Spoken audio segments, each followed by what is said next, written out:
think we are live. If this is your first time tuning into the Ruby Tuesday, we haven't done a live one like this. Welcome to the Ruby Tuesday. We're going to be doing Andor. We're talking episode 12 and the full season. I think this is going to work. So if you want to ask a question about Andor and your feelings, then let me know. I'm just checking everything is working like it should be. I hope that you enjoy these type of live discussions. Let me know a question and hopefully chat will catch up.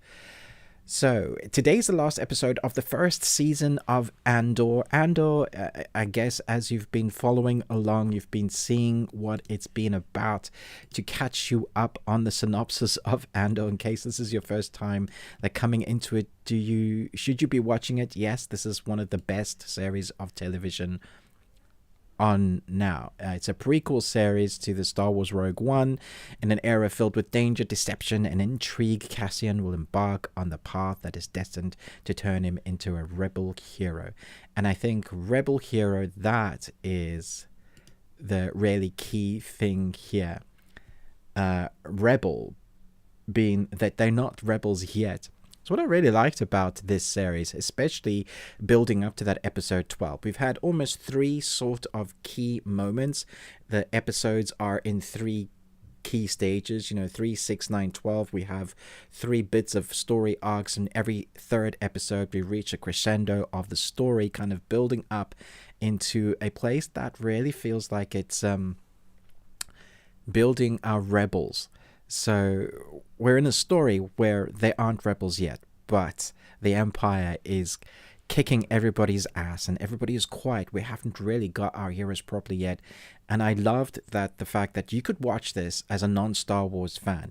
It's phenomenally filmed, but it's also phenomenally acted.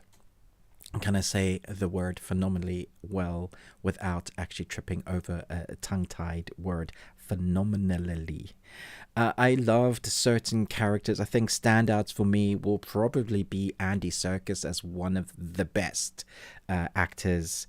I want to see him less in suits and more acting, because the presence he brought to the screen for those few episodes that we had him were incredible. Let me just pull up an image here of him. I've got one of him. Here we go. There we go. That scene when they're escaping the prison. Man, we've been building up to him being a leader and him trying to fight his fear. But we get to that key mark moment where he utters the words, "I can't swim," in a devastating mood. And in case you're joining this, we're talking Andor, and we're just talking spoilers and your best moments. It's episode 12. It's aired. I hope you enjoyed this. So that was a remark from episode 11. And now we're going to start getting into 12. But before people join us, let me just say that this has been really interesting to watch and unfold, especially in the zeitgeist of what Star Wars fans have been enduring. It's no small feat to get Star Wars fans on board. They are, I would say, for the most part, one of the most divisive fan bases in the world. It's very hard to make a Star Wars fan like what they like, and often they will like something after the fact, years after the fact. The prequels were hated, and now most of them are loved. And so we have a bunch of Star Wars movies out there that are not loved at all at the moment. But this one seems mostly that everybody's just really embraced what this series is, because it's grounded but still in the Star Wars world. So we have our amazing actors like Andy Serkis. We obviously have our not yet rebel Cassian, who's been building up to being this rebel. I particularly like the episodes with him being in the prison. You see a lot of growth there, and the kind of choices. Actually, look, I need to do something about it because the Empire's not going away. They are just getting worse. And then we hit episode 12 with the death of basically his mother, like a surrogate mother, has raised him. And we see this death march with the score, with those instruments building the long death march, and it's just incredible to watch. Something that I thoroughly love. My mother-in-law is here from New Zealand, and she wasn't watching the episode, but she pops her head in and goes, "That sounds like a funeral death march." And well, just a funeral march. I don't know why I'm calling it a death march, because there's been a death. And it was exactly that. So much building the ambiance and building the episode pressure boiler. It's been building up to a moment until things explode. And then we see action, but it's always grounded. I would say the least grounded action we had was when we encountered the aliens at the end of episode 12. And suddenly it went, oh yes, we're watching Star Wars. Because you could totally not be watching Star Wars if it wasn't for the space stuff. Not to say that I didn't enjoy having a bit more Star Wars in this Star Wars series. I think every now and again we see it. I'm like, oh yes, those weapons don't exist, or that structure doesn't exist. Oh yes, we're flying in a spaceship. It's great, but it's all character defined and character based. And talking about amazing characters, let's talk about the mum. You know, we had her there in the hologram, but she's a phenomenal actress. Every time she was on screen, she ate up the screen. She was the one that was commanding the presence of everybody around her. Even though she's acting like understated, she was phenomenal just to look and enjoy. And if she got injured, I was like, no, how dare you? How dare you injure that lady? She is the one we need to protect. And then, of course, we have Skarsgård. And Skarsgård has been, well, I think the Skarsgård family, I mean, what a phenomenally talented family. But him as the guy that's kind of driving the force, trying to build this rebel group, making choices that are really tough. There's this one scene with him on a bridge in his robe looking like a Sith Lord.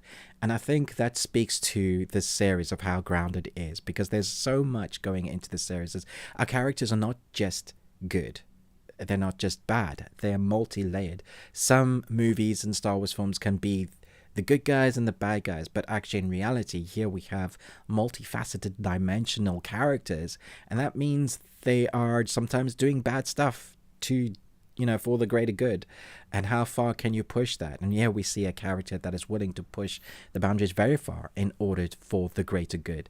And that moment when he's on that bridge in his kind of Sith robe, you know, covering his presence, I thought, yeah, that's very telling of what this means, the multi-layers, which I really appreciate.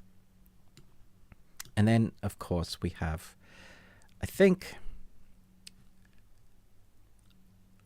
Cassian himself has been very interesting to see that actor. You know, it's gone from me in Rogue One. I liked Rogue One, but I wasn't a huge fan of it because I didn't see that it was necessary. I know it's a tired old story, but I just thought, oh, comes from one line, and they've built a movie out of that, and now we're doing a prequel. When I know what the outcome is at the end, will I be invested in this? And I have to say, I was very much invested in every single episode, and very quickly was on board of the people. And I think this builds up the rebel groups so well that you are on board the people, you are on board with the people even before they are rebels. You are willing them to rise up and stop basically being slaves. There's so much that we could talk about just in episode 12, where we finally get to that crescendo when they start doing that. The one son who, you know, builds that homemade device because he's at his last wit's end. We have a character, one of our favorite characters, that has been taken captive and her mind is basically mush. We see the hope of second season where they get some of them off planet, but Cassian is willing to give up his life for him to be killed if that is the greater good. And then we see the smile from Skarsgård, and that is why I think this has been so good to watch. Let me know in the comments below if you've enjoyed the live sort of review of this full season, kind of marking some of my favorite moments from the score, which I think is excellent, to some of those outlandish moments.